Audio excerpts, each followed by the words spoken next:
Hello everyone, this is Sean Daly with Global Voice Acting Academy and celebrity voiceover coach and voice director, Steve Reisberg. How are you doing today, sir? Great. Happy to be here. Wonderful. So you've got quite the interesting story. Why don't you tell people who may not be familiar with you how you've gotten to where you are today, coaching some of Hollywood's best voice talent? Okay. Yeah, it was kind of an interesting circuitous route. I started off as an actor myself. I have my degree in theater and acting from Rutgers University, and I pursued that for quite some time to varying degrees of success. Sometimes I worked, sometimes I didn't, which is, I guess, true for most actors. And I found myself needing some steady work at one point. I had been earning my living, like I said, as an actor on and off, and primarily as a professional magician, doing Really? close-up sleight of hand. Yeah, I've been doing that actually longer than I've been acting. And I'm a longtime member of the Magic Castle here in Hollywood. And that's, again, it's gig work. You work or you don't work. But I was earning more money as a magician than I was as an actor. But I needed something a bit more steady. And I just kind of happened to luck into the William Morris Agency needed a booth director. They had a couple of people on staff, but they needed a third person, and specifically somebody to handle their top celebrities.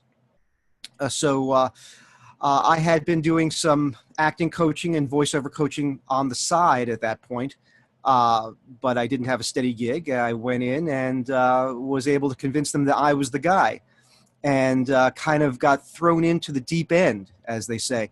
I became right away the go-to coach and director for all their top celebrities. So I did coach their rank and file, but mainly when the big stars came in, they were kind of given to me. So I saw, over a period of time, I saw a parade of very famous faces on a daily basis.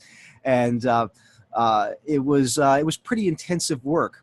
So I was at the William Morris Agency doing that for a while in Beverly Hills. And then from there, I went to the Tischerman Agency, where I had some old connections there. The current CEO of the Tischerman Agency, which is not the Tischerman Agency now, it's TGMD. I was there when Steve Tischerman actually sold the agency, and it became TGMD. But one of the new CEOs at that point was Kevin Motley, who was an old friend of mine back from my Rutgers days. And so I shifted over there and was there for quite a few years, both at Tischerman and TGMD, and of course directed their roster of actors, which included a lot of big names as well, including some of the bigger names in VO, including the late great Don LaFontaine. And I worked with him very intensely for several years, right up until I saw him 2 days before he passed. So yeah, right up to the end. And yeah, it was a pretty amazing experience. And what it did was, between those agencies and a couple of other ones thrown in when people needed me, it was an eye-opening experience, to say the least. I worked, like I said, I worked with a lot of people and very intensely all day, every day for many years doing this voiceover in and out. Well, just looking at your website, I mean, the celebrities you've worked with, the list is a mile long. I read it over myself every now and then, and I'm kind of amazed by it as well. I mean, let's look at some of these names. Yeah, we've got Stacy Keach. We've got some celebrity talent who might not be voice actors per se. Topher Grace, Neil Patrick Harris. Oh yeah. James Woods. Yes. Jeffrey Tambor. And of course, some great voice actors themselves, like Cree Summer. Oh yes. Very prevalent voice actress. Pamela Hayden from The Simpsons. Oh yeah, she's great. Yeah, and of course Don LaFontaine. Yeah, and that's just a handful. There's literally hundreds of them. My favorite one is on your, you actually have a testimonial from Optimus Prime himself. Oh yes. From Peter Cullen. Yeah, Peter Cullen's a great guy. Yeah, it's very funny. Some of these big names, who were already established stars before I got to them, obviously, it was a big thrill for me. I literally directed Peter Cullen doing Optimus Prime in the booth a lot of times, which it's cool. It was so much fun. Let's see if I can give you a little anecdote, not necessarily about Peter Cullen, although I love Peter. My first few times working with Don LaFontaine and George Del Hoyo at Tischerman Agency, I worked with them. Actually, with George, it was for several years. I worked with him exclusively through the ISDN. I hadn't met them in person initially. I met Don pretty early on and worked with him actually live in the booth a lot, but not with George. George, it took several years before I actually met him in person. But the first time I worked with Don LaFontaine was, again, through the ISDN, and they had it was set up over the speakers in the booth. And I didn't really know who I was working with when I walked into the booth. They said, "Oh, Steve, we have somebody we need you to work with today." And I walked in. They said, "Well, he's on the ISDN. You could hear him over the speakers." And of course, it was that iconic voice of Don LaFontaine. And of course, they called him the voice of God. And it was such an iconic sound that you're so used to hearing it. At least I was so used to hearing it, day in and day out, and anything that needed to sound like professional showbiz had Don LaFontaine there. And you hear this voice, but it's always speaking to you as a regular member of the audience. Now, here was that iconic voice speaking directly to me. He was calling me by name, in the booth, talking to me. God is talking to me. It was there. Is that you, God? Yes, exactly. It was very, very bizarre. It took me a little while to get used to that, but usually when you walk into the movies and you hear the guy, doing the movie trailer, he doesn't talk back to you when you talk. Yeah. To him.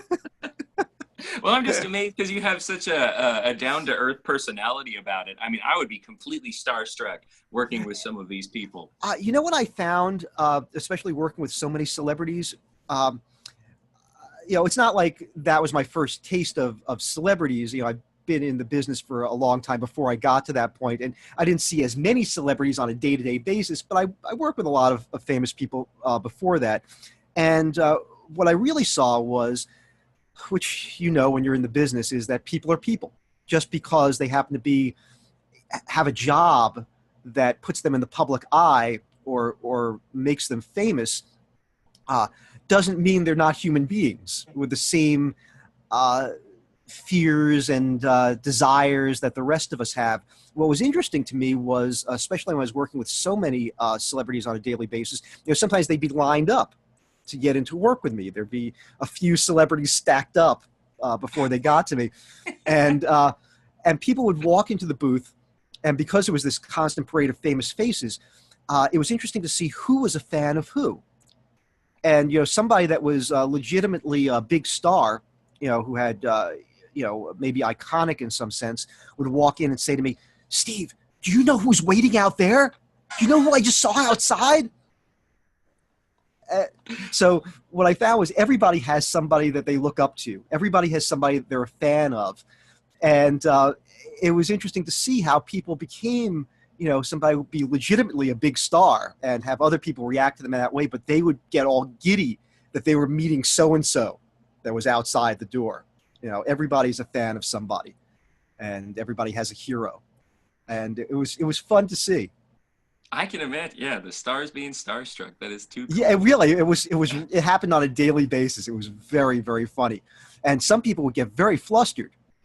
I rarely meet anybody and get flustered these days because again, I see people as human beings. Every now and then, I'm excited to meet somebody that I've been a long time fan of. Most of the time, they're people that other people don't know who they are, but I know who they are. So moving on a little bit, the reason we're here today is because you have generously donated your time to do a special guest coach workout for GVAA. So that's coming up next Monday on the 18th. So one thing, looking at your client testimonials, and once again, these are from top tier celebrities, two things that come up again and again was your emphasis on acting technique and sort of your knowledge of the of industry trends of the inner workings of the voiceover industry today. So Yes. Can you tell us a little bit about what your potential students will learn from you in the workout next week? Okay, well, that's a good question. Like you said, that is kind of my primary thrust. My philosophy, my basic philosophy about voiceover is that voiceover is acting, and it's just another form of acting, and that the difference between a good voiceover actor and a bad voiceover actor is the level of technique, of acting technique. That's what I teach. What I did was I've developed, my training as an actor is in Meisner technique. Now, after having worked with Meisner technique for decades now, I've kind of bastardized it to suit voiceover, because a lot of things in the actual training don't line up with what we have to do for voiceover. A lot of the rules that are taught when you're initially taught how to do that technique are diametrically opposed to what you have to do in the VO booth. So what I've done is I've figured out tricks to apply the basic techniques of Meisner acting to the VO world. I mean, one of the basic tenets of Meisner technique is contact work, is working with partners. You spend the entire first year learning Meisner technique, of learning how to react, in a visceral, gut way to other actors. And it's one of the main rules there that you can't do anything, because, acting is reacting, that you can't really do anything unless you get it from your partner. Now, of course, that creates a huge problem in the VO world, in that you're doing dialogue scenes locked in a padded room with nobody else. There's just you and a microphone. So how do you keep that sense of spontaneity and truth in a conversation when you're doing one-sided dialogue? When you have to, the illusion is that you're talking directly to somebody and reacting to somebody. Now, how do you react in an honest, natural way when you're forced to be in your head? You're forced to imagine your partner. And so I've developed ways of kind of playing to get around that. And on top of that, you have to be aware of the environment and the product that you are doing VO for. Again, different VO requires different styles. So it still has to be natural, but within that world. Back to the basics of Meisner. Meisner's basic definition of acting was that acting is living truthfully under imaginary circumstances. So, which is a great basic definition. I've embellished it a little bit over the years. But basically that's it. Acting is living truthfully under imaginary circumstances. So depending upon what those circumstances are, varies that and changes that truth. What is truthful for one situation is not truthful for another. And the examples are like, let's take, for example, old Warner Brothers cartoons. Let's look at old Looney Tunes cartoons. And of course, Mel Blanc was a genius. He's one of those people I wish I could have worked with. But if you look at one of those cartoons and you see Bugs Bunny and Daffy Duck running around doing their crazy stuff that they would do, there's nothing about what they do that is truthful for the world that we live in. It's not, if you saw somebody running around behaving like Daffy Duck, that would be aberrant. Put him in yeah. But within the confines of the rules of that world, they adhere to those rules, and it is truthful, very truthful, for the world that they live in. And that is an extreme example of that if you understand the world that you are doing this voiceover for, then you understand what that behavior is, and you can apply that to the work that you're doing to create that it's natural for that world. It may not be natural for another world, but it's natural for that world. And that is not just in the dramatic world that's written for the piece, but also it varies whether you're doing, a modern announcer for a radio commercial, or you're doing a video game, or modern animation. Again, all of those things vary in the context of what you're doing the VO for, but even within that, it varies even more. Like the world of a video game. Well, are you in a sci-fi world? Or are you in a truthful modern world that is maybe a racing game, that you're racing cars, or a sports game? Again, those worlds are worlds unto themselves. So it's right for the sports game is not right for the science fiction adventure game, and it's. So you have to, be aware. And then you have to be aware of all the different styles of different producers. One science fiction adventure game created by one production company has a different style than another production company. So you have to be aware. Same thing with animation. What's right for Disney is not necessarily right for Adult Swim. You have to be very aware of what is out there, what those styles are, and then be able to change accordingly, but still be truthful within those worlds. It's pretty complicated, actually.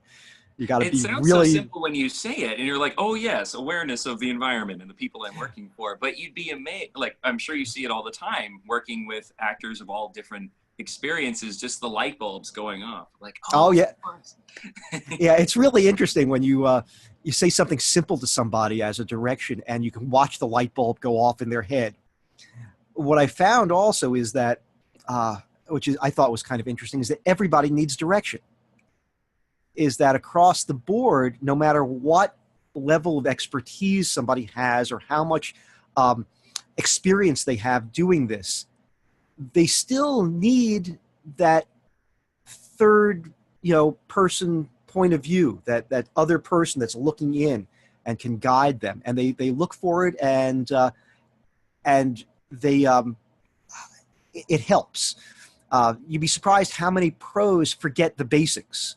They get in and they start going into their routine that works for them all the time, which may or may not be right for the project that we're actually doing. Mm-hmm. So it like you would think about somebody like Don LaFontaine. Why would he need any direction? He's the king of voiceovers. Everything he does well. Well, he needed direction as well. Sometimes it would be something so simple as he didn't understand the joke. Most of the time he did. He had a great sense of humor, but every now and then I go, "Well, Don, you're not getting the joke here. This is what we're saying." And oh yeah. Yeah, and that's so great. And I'm sure for some of our for some of our members, that's wonderful news to hear, because like nowadays, especially, we don't get as much feedback. Like we're expected to self-direct.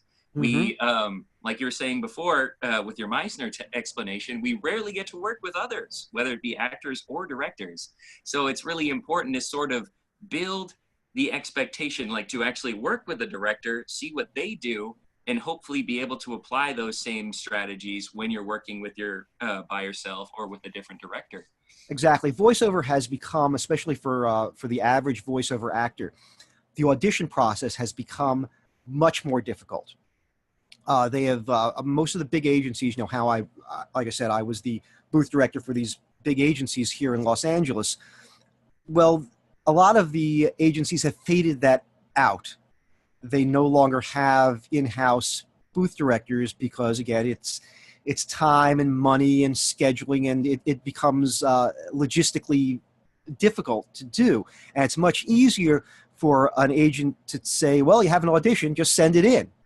You've got a home studio, do it at home and send it in." And what I saw, which was pretty evident, was that people did better work when they came into the booth and worked with me consistently. And there are several reasons for that. Number one, which is like what you said, if they didn't have anybody else to work with. There's something about even just getting out of your house and going someplace to meet with somebody to do this that raises your energy level and creates a human dynamic, which is really important. I mean, primarily what acting is and what voiceover is about human connection. And if you're not connecting with other human beings, you're not doing it. To have theater, and I guess this is a form of theater, you have to have two things, really. Just two things. You have to have an actor and an audience. If you're missing one of those, you don't have theater. So the problem is that when you're home alone in your booth, you're missing half of the equation. Even if the director isn't in the booth with you, is outside of the booth, listening on the cans, that somebody is listening. And you kind of have to get your game up. It's hard to get that level of excitement and fun when you're alone.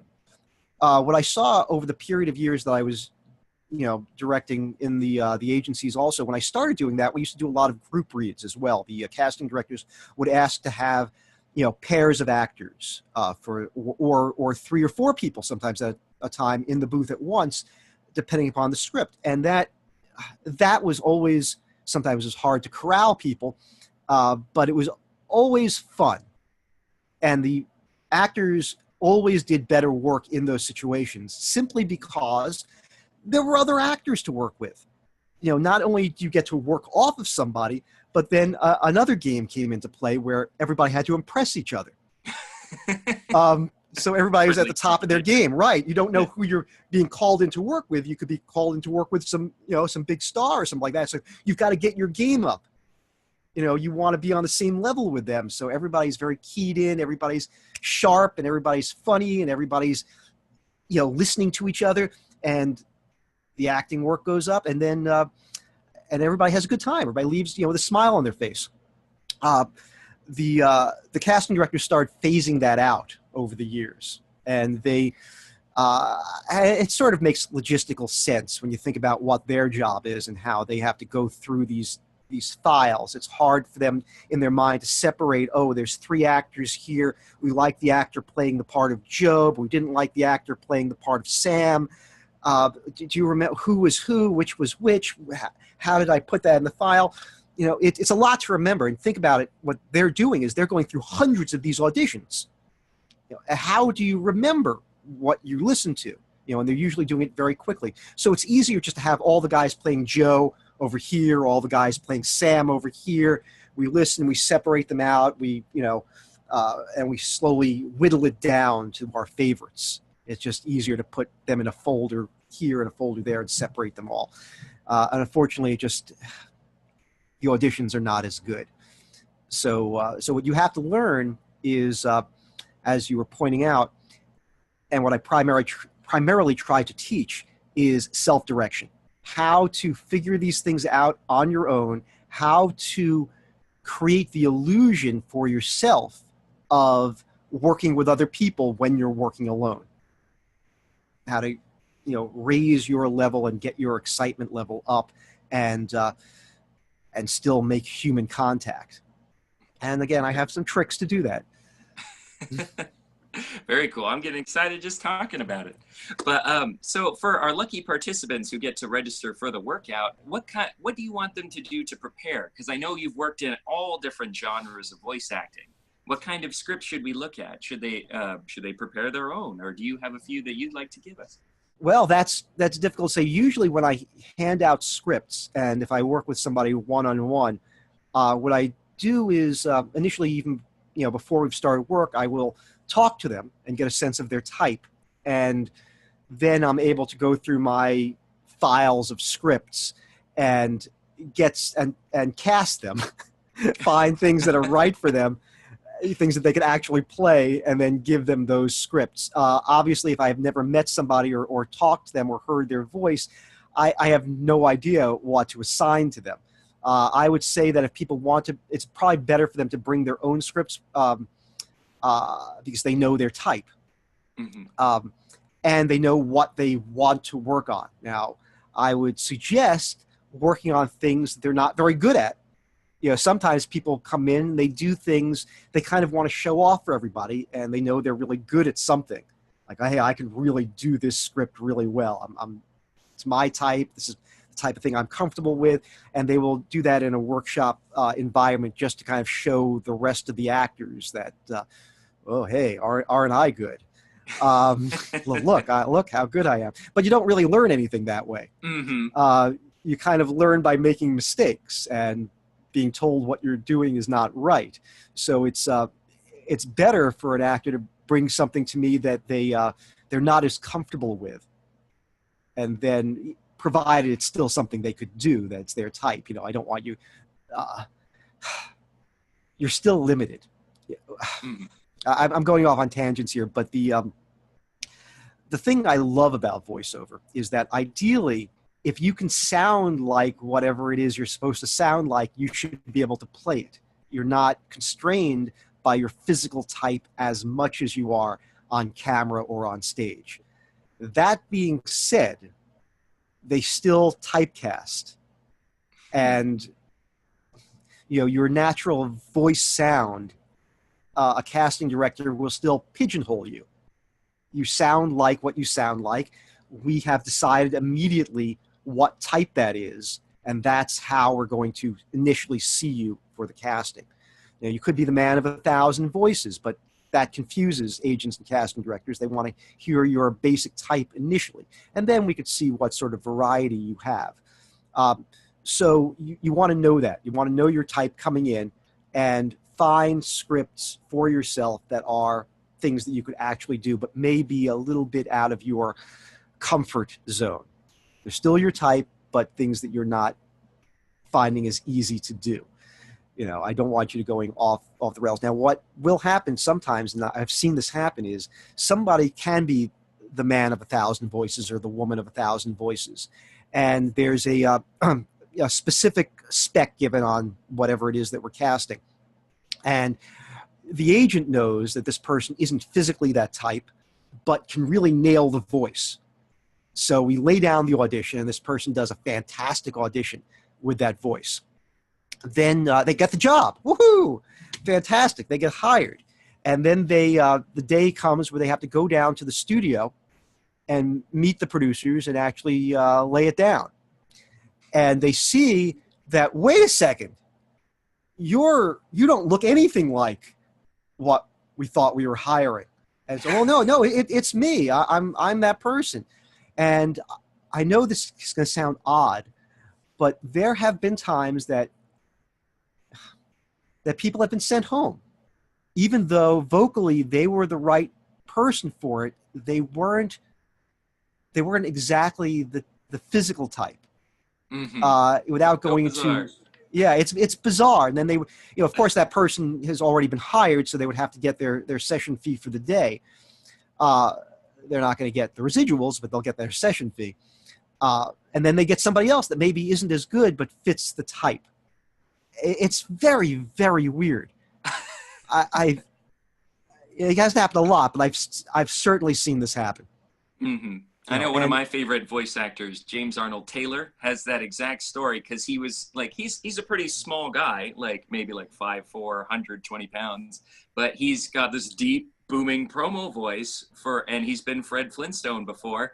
And like they had to fight to keep him because he's like, I don't know, this is the guy. It's like, just close your eyes and listen to him. He's your man. What we find is that sometimes people that are in positions of power lack imagination. Just because somebody is in a position where they get to hire people or direct or produce does not mean they know what they're doing. That's another thing that we're playing against all the time, is do we do what they ask for or what they need? Well, at least you know what you're doing, Steve. Well, and that's a problem as well, because sometimes you could know more than the producers. There are plenty of times where I've seen what we're casting, what we're auditioning for, and I understand it. And maybe I'm working with actors that also understand it, and we lay down some really good stuff. We do some real stuff that really should win, and they don't get cast. And then we hear what actually goes to air.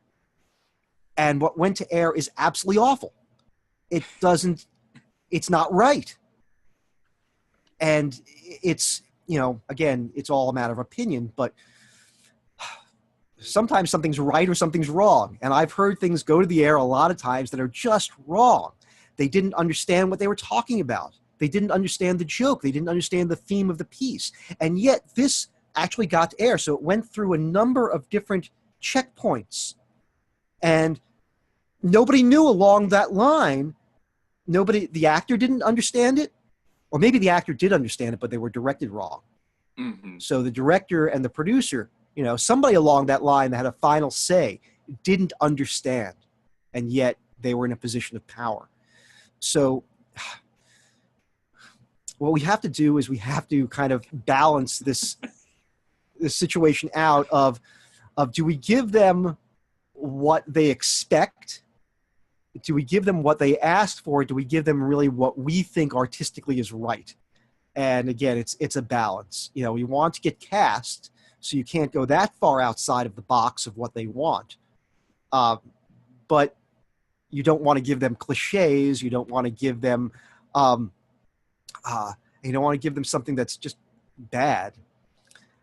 So, and sometimes they don't know good from bad. People.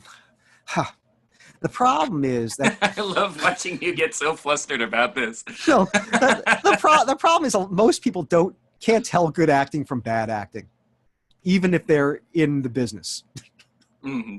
because it's invisible. When it's done right, it doesn't look like you're doing anything at all. So the illusion is, first of all, that it's easy, which it isn't, and secondly, that nothing is being done.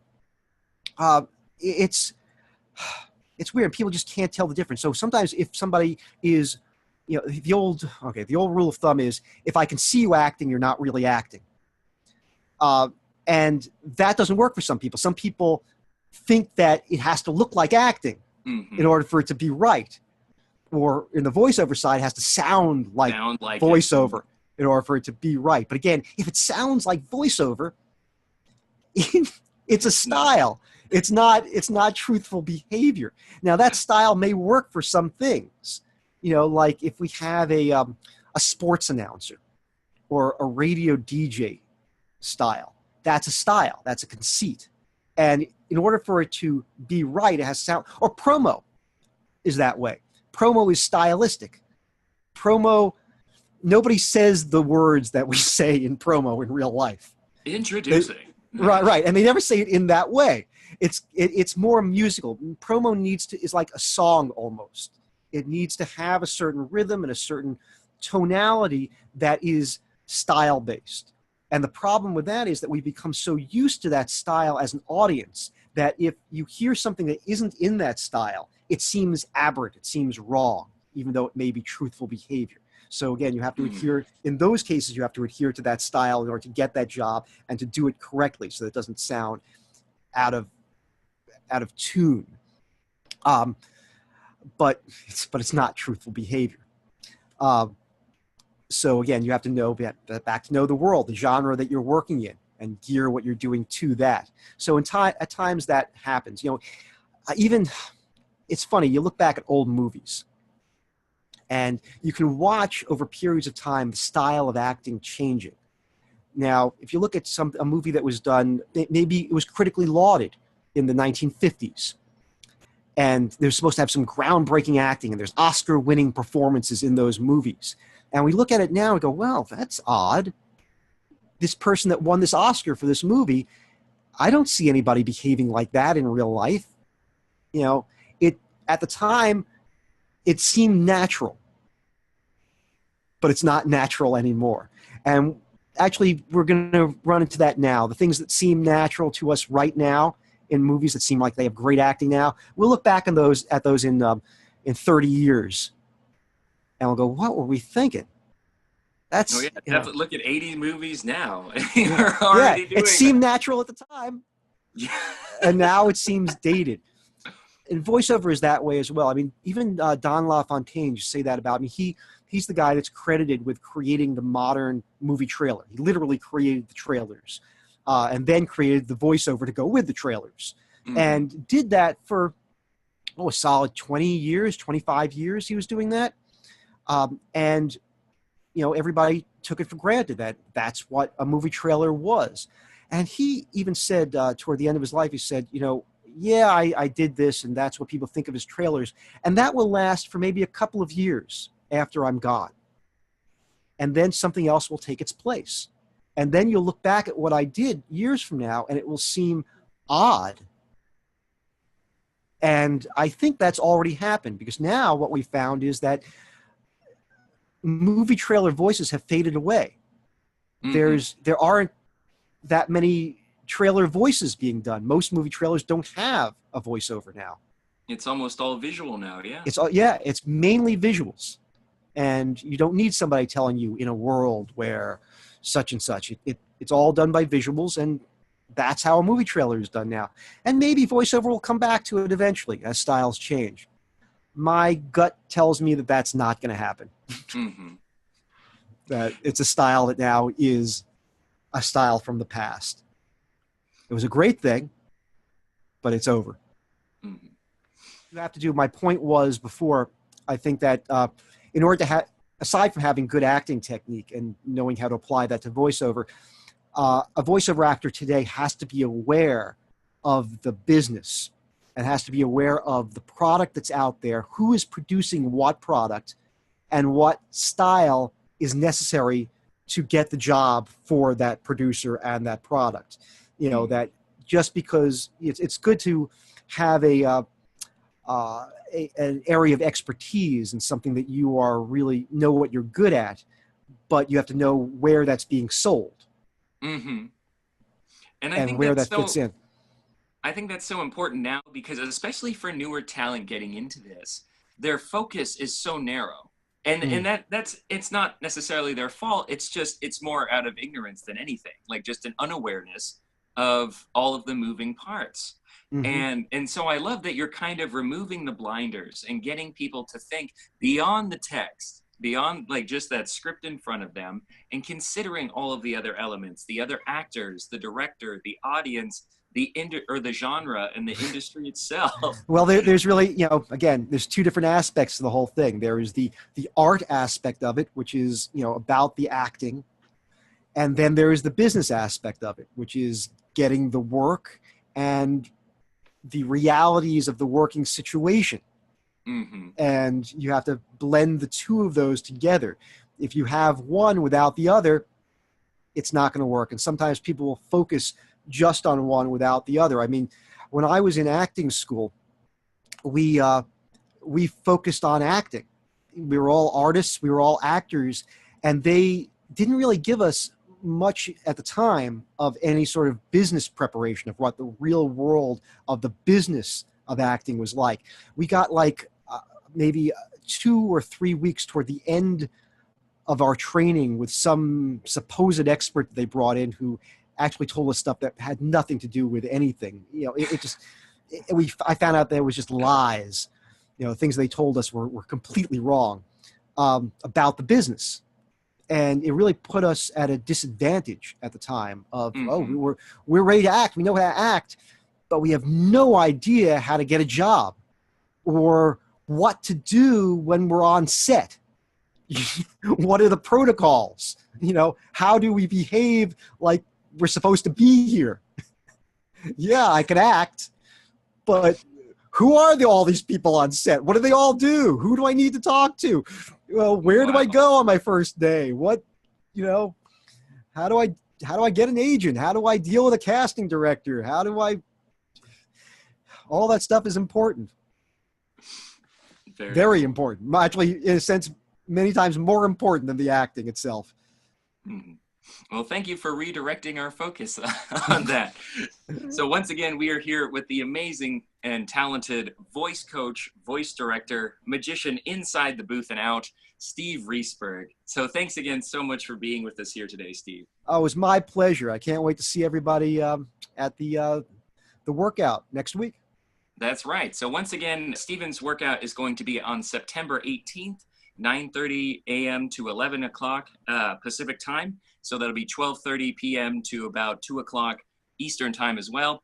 And we are going to be opening up our registration this week on the 15th. That's this Thursday at the same time, 9:30 to about 11, however long it takes to get those 8 seats filled. So make sure that you're in our Facebook page so you can get that chance to get your seat. So thanks again, Steve, for being with us here today.